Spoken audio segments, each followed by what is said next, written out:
Bonjour à tous et bienvenue dans Smart Space. Comme tous les mois, aujourd'hui, c'est une émission dédiée à l'actualité spatiale, particulièrement à l'actualité qui concerne aujourd'hui la guerre en Ukraine qu'on va traiter avec nos invités à distance. Voilà une semaine que la Russie est entrée sur le territoire ukrainien, un conflit dont les répercussions économiques et diplomatiques sont à prévoir en Europe, mais aussi dans le monde entier.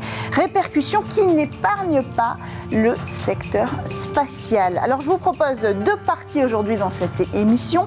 D'abord, nous écouterons Jean-Daniel Testé, PDG d'OTA et ancien commandant de l'interarmée de l'espace. Le conflit pourrait-il ou pas se déplacer dans l'espace? Nous lui poserons la question. Ensuite, Eric Botlander, journaliste spécialisé espace, sera avec nous en deuxième partie d'émission. Ensemble, nous ferons le point sur les conséquences précisément sur l'industrie spatiale, sur cette fameuse prise d'otage de la constellation OneWeb. Nous reviendrons en deuxième partie d'émission sur tous ces sujets, mais aussi sur Ariane Espace et la fusée Soyouz. Mais tout de suite, on va commencer notre émission avec notre invité qui nous a rejoint, Jean-Daniel Testé. Je rappelle que vous êtes PDG d'OTA, ancien commandant de l'interarmée de l'espace, spécialiste donc de la stratégie militaire spatiale. Bonjour.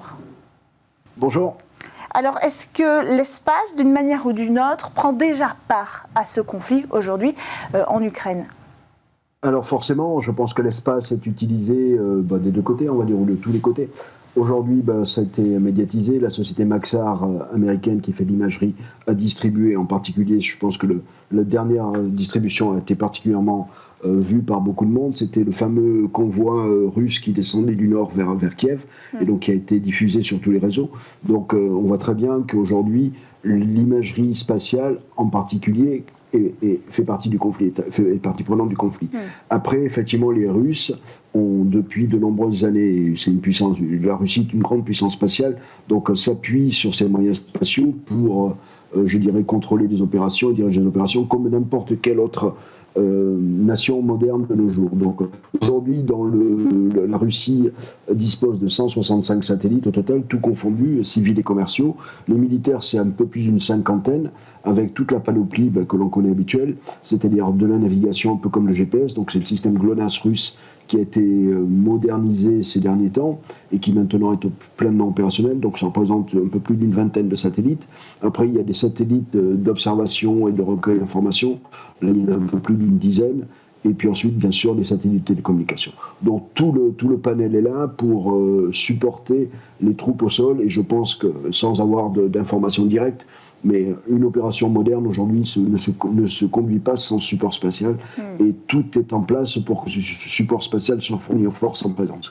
Et du côté de l'Ukraine, quels sont les moyens en termes de dispositifs spatials, que ce soit d'ailleurs en termes d'imagerie depuis l'espace ou de systèmes d'écoute, de surveillance, quels sont les moyens de l'Ukraine ? Alors l'Ukraine n'est pas une puissance spatiale à proprement dit. Ils ont une industrie spatiale, mais qui est plutôt dans le domaine des lanceurs. Ça, je pense que vous en parlerez dans la deuxième partie. Donc, ils sont plutôt dans ce créneau-là. En ce qui concerne le soutien spatial aux opérations et aux militaires, l'Ukraine n'a pas de capacité à proprement dit. Donc, je pense qu'ils doivent s'abonner à des services commerciaux pour les télécommunications, pour l'observation, on en a parlé tout à l'heure, et pour la navigation, je pense aussi. Ils sont abonnés à des services commerciaux qui sont accessibles, je dirais, à n'importe qui sur la planète aujourd'hui. Est-ce qu'on peut imaginer que la France ou d'autres pays européens fournissent leurs services d'imagerie spatiale ? Alors, les entreprises commerciales qui distribuent des données spatiales, vous avez des entreprises de télécom comme Intelsat, Eutelsat, Inmarsat, etc., qui sont Iridium, qui sont des sociétés privées qui distribuent des services de télécommunication, donc il n'est pas exclu. Elon Musk a récemment médiatisé lui aussi, qui mettait à disposition la constellation Starlink, qui était opérationnelle au-dessus de l'Ukraine. Donc vous voyez, tout ça aujourd'hui, c'est des services privés. Oui, constellation de communication sécurisée, il faut le rappeler, l'idée c'est d'avoir une communication sécurisée à haut débit, donc pour permettre à l'Ukraine de rester en contact en fait.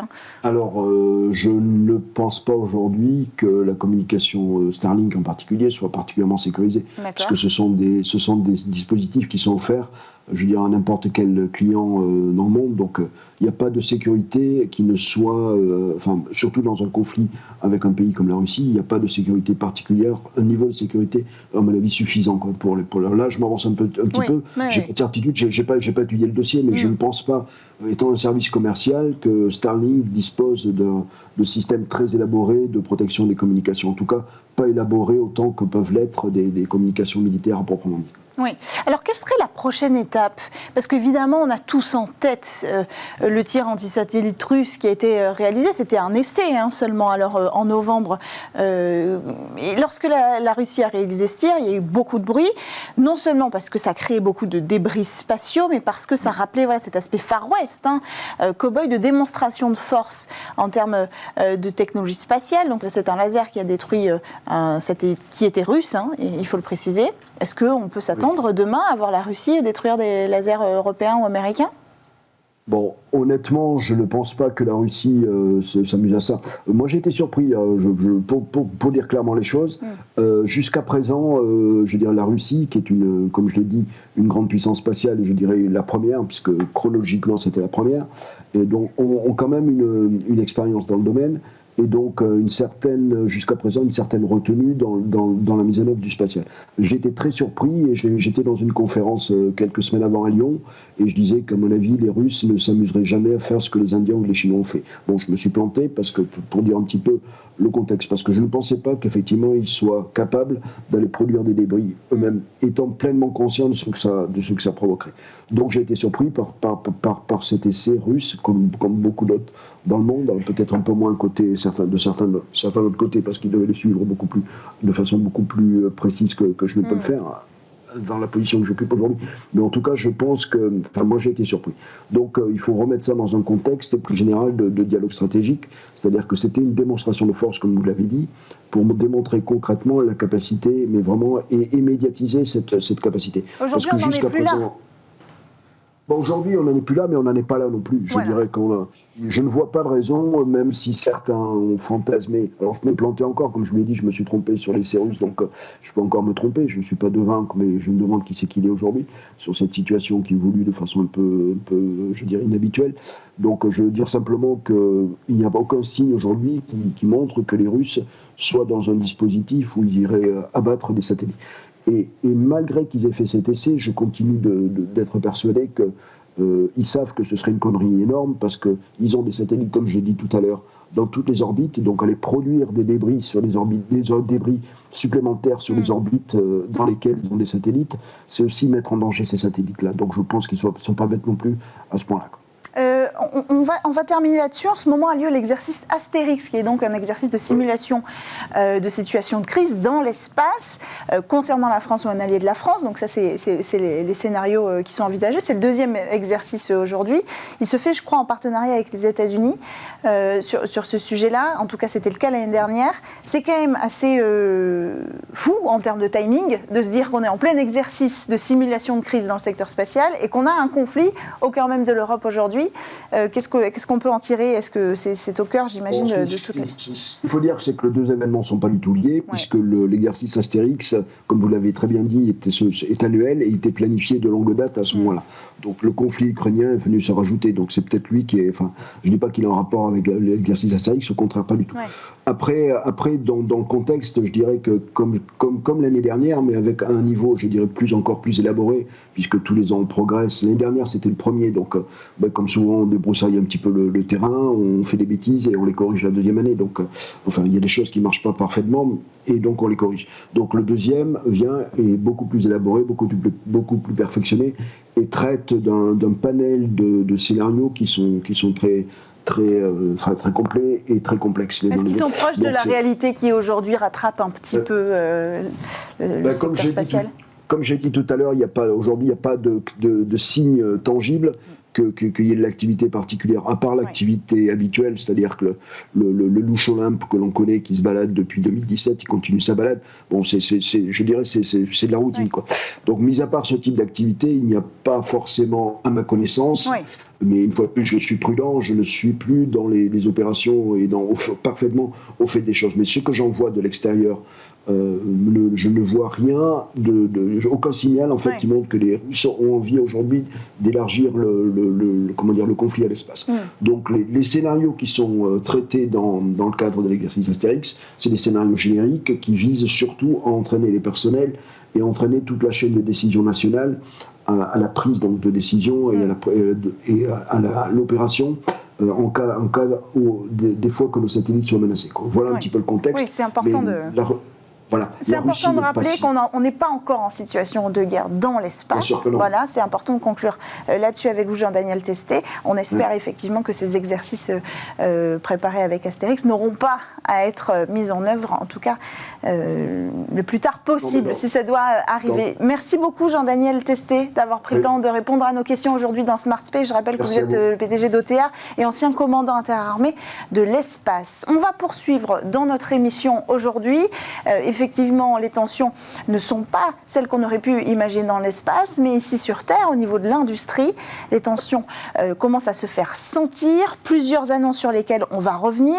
Au niveau spatial, évidemment, il y a le sujet de la fusée Soyouz. La Russie a déjà annoncé le retrait des équipes de la base de lancement de Guyane et l'interruption des lancements russes depuis Kourou. Le projet d'exploration martienne ExoMars, lui aussi, va être mis en suspens, pas officiellement, mais dans les faits, c'est effectivement ce qui va se passer. Et puis l'Agence spatiale européenne et l'Agence spatiale russe, est-ce qu'elles vont réussir à maintenir de bonnes relations malgré ce conflit, alors que, historiquement, le secteur spatial est toujours resté neutre? Alors, pour parler de tous ces sujets, nous avons avec nous Eric Botlander, qui nous a rejoint, journaliste spécialisé espace. Bonjour.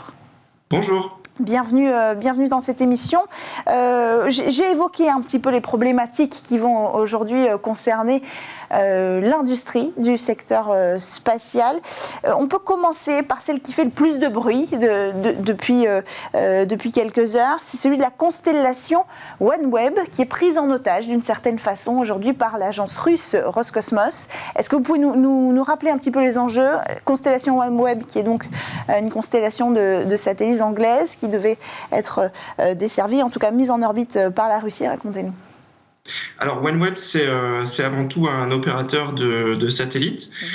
C'est un opérateur qui offre des services de connectivité Internet via une grande constellation de plus de 600 satellites. Alors aujourd'hui, il y en a 400 qui sont en orbite et il en reste 180 pour terminer en gros le maillage autour de la Terre. Et ces satellites sont envoyés par grappe, c'est environ 34 ou 36 satellites par lancement. Et ces lancements sont effectués via des fusées Soyouz qui sont envoyées soit depuis le centre spatial guyanais, soit depuis Baïkonour, soit depuis le site russe de Vostochny.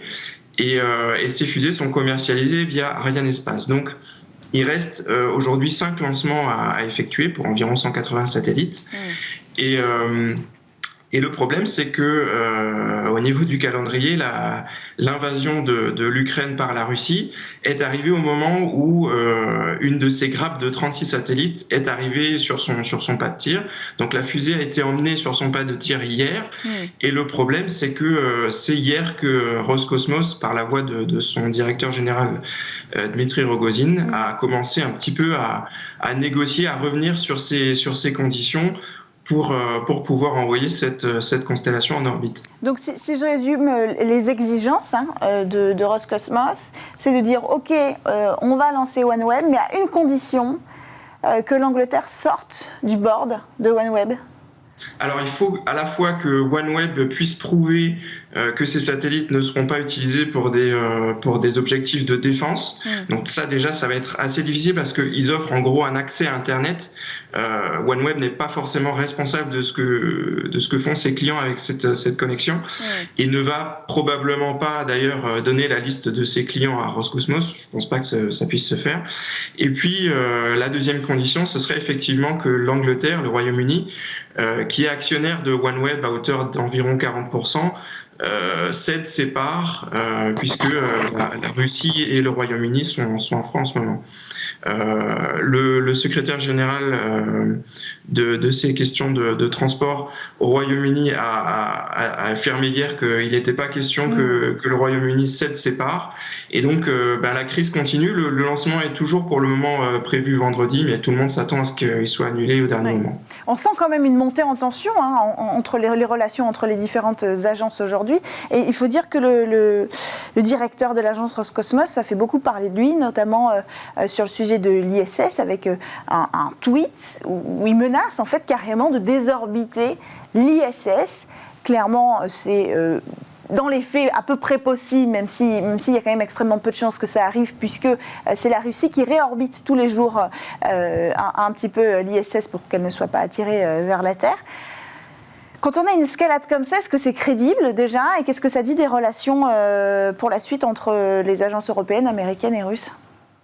Alors le problème, effectivement, depuis le début de l'invasion, il y a des sanctions d'un côté, il y a des contre-sanctions de l'autre. Il y a beaucoup d'affirmations, il y a beaucoup de colère aussi, on le voit chez le directeur de Roscosmos. Après, c'est quelqu'un qui est très impliqué vis-à-vis de la politique russe, parce que c'est un ami de Vladimir Poutine, c'est quelqu'un qui était déjà visé par des sanctions en 2014 après l'invasion de la Crimée. C'est quelqu'un qui n'a pas sa langue dans sa poche. Il recommandait quand même, lors de la première crise ukrainienne, aux Américains de monter sur l'ISS en trampoline. Donc c'est quelqu'un qui est rapide, qui est un petit peu le Elon Musk du Twitter russe. Et donc oui, c'est vrai que les rapports de force ne sont pas les mêmes en fait. On verrait jamais le directeur de l'ESA faire ces déclarations. Non, c'est sûr là, que c'est pas... il y a un rapport très lié avec le dirigeant de la Russie qui est Vladimir Poutine. Donc il y a un enjeu très militaire dans ces déclarations.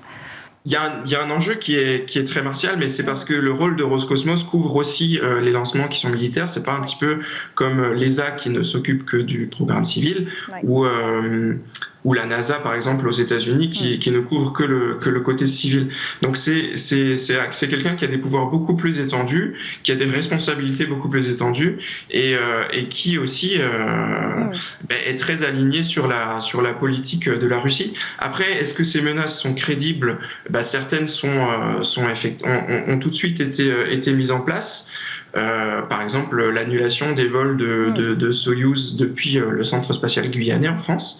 Oui. Il a même retiré ses équipes. On peut rajouter cette information. 87 personnes sont parties, ont quitté la Guyane alors qu'elles travaillaient sur la base de lancement de Kourou en Guyane. Donc c'était une décision à effet immédiat. Donc ça va avoir quand même beaucoup de conséquences aussi. Sur Ariane Espace, revenons sur cette industrie-là avant de terminer. Ariane Espace, finalement, c'est elle donc, qui industrialise aussi, qui commercialise les vols de la fusée Soyouz. Ça représente à peu près la moitié de son carnet de commandes en 2022 d'annulation de vols. Est-ce qu'on peut chiffrer une telle situation, en fait, hein? Alors on ne connaît pas évidemment le montant des contrats pour Ariane Espace, mais c'est sûr que ça aura un impact conséquent. Bon, pour le moment, Ariane Espace s'est très peu exprimé depuis le début de la crise et je pense que c'est plutôt une bonne chose. Mais c'est sûr que ça aura un impact conséquent parce qu'il y avait les vols commercialisés par Ariane Espace pour, par exemple, OneWeb. Donc ça représentait déjà 5 lancements. Il y a ceux qui étaient opérés par Ariane Espace depuis la Guyane pour d'autres opérateurs, notamment l'Union européenne avec les lancements Galileo. Donc il y aura un impact qui sera significatif, surtout si la crise se poursuit. Alors c'est quand même extrêmement étonnant. On a parlé de l'ISS, on a parlé de la désorbitation. L'ISS, jusqu'alors, ça a toujours été un lieu de cohabitation internationale, un lieu neutre qui n'a jamais pris part aux questions politiques. Aujourd'hui, on a vu ensemble les déclarations de Roscosmos. Comment ça se passe à l'intérieur de l'ISS? Est-ce que ça a des conséquences déjà sur la vie et les activités dans cette station spatiale internationale? Alors sur la vie de tous les jours, c'est très peu probable parce que les équipages sont quand même, ce sont avant tout des collègues, des amis, des gens qui s'entraînent ensemble, qui ont passé là en l'occurrence déjà plus de 3 ou 4 mois ensemble sur l'ISS, mais qui en plus se sont entraînés ensemble au sol, donc qui se connaissent. La plupart du temps, ce sont des amis de très longue date. Et donc on peut dire que les activités pour le moment de l'ISS n'ont pas été changées. Il n'y aura pas d'impact à très court terme, et d'ailleurs, on le voit, la NASA et Roscosmos cherchent à quand même essayer de sauvegarder cette coopération qui est la plus importante, en tout cas en orbite aujourd'hui. Et pour l'avenir de l'exploration spatiale aussi, surtout une semaine après le sommet du spatial, on le rappelle, où beaucoup de questions d'ambition européenne et internationale au sujet de l'exploration spatiale humaine et habitée ont été mises sur la table, en espérant que ces conflits n'abîment pas trop les ambitions européennes aujourd'hui. Merci beaucoup Eric Bottlander, journaliste spécialisé espace, d'avoir pris le temps de répondre à nos questions dans Smart Space. Merci à tous de nous avoir suivis pour cette édition spéciale Actualité de l'espace, dédiée en particulier au conflit qui oppose aujourd'hui la Russie et l'Ukraine. C'est la fin de cette émission. On se retrouve très vite sur Bismart. Bon week-end.